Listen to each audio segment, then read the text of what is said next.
Romans chapter 4, verse 3. For what does the scripture say? Abraham believed God, and it was accounted to him for righteousness. The same thing that you're finding in Galatians. James 2:23. And the scripture was fulfilled that says, Abraham believed God, and it was accounted to him for righteousness. And he was called the friend of God. So faith is our response to believing in God's promises. So when the Bible tells us that we have faith, it used to always irritate me before I was a Christian. I'd hear some pastor up in front at a Christian mission, or you hear him on TV. They'd say, just believe. I'd say, you got to be crazy, just believe. What do you mean, just believe? It's like you give a kid a cape and say, you're Superman, jump off a roof, just believe. That's not very smart.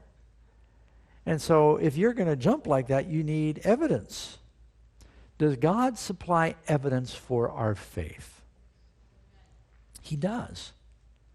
Even David, when he went against Goliath, and you heard me say this before, he cites evidence first for his faith. He said, God saved me from the bear. He saved me from the lion. I believe based on the way that he delivered me then, he can deliver me now.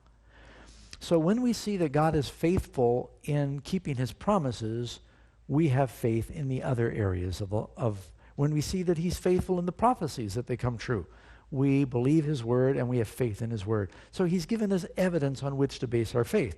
That's very important. We should have absolute faith in the promises of God based on the abundance of evidence.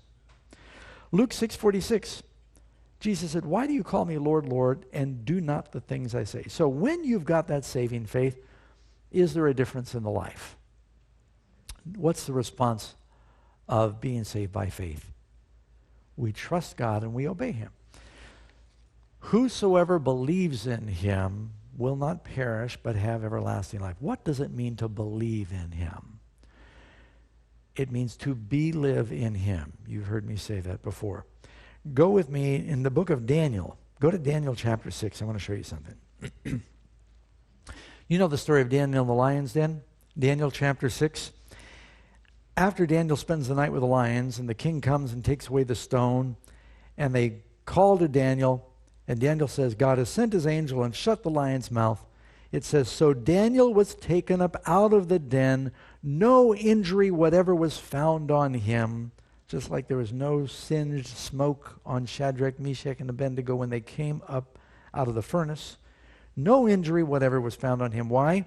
Because he believed in his God. How did Daniel believe in God? When the king said, close your windows, don't pray publicly, pray to nobody but me, Daniel believed, no, I'm going to pray to God. I believe God is going to take care of me. And God took care of him because he believed. Daniel's belief was seen in action. Real Christian belief will be seen in action. When we are justified by faith, then we will live a sanctified life, or at least we'll be striving for that. Does that make sense?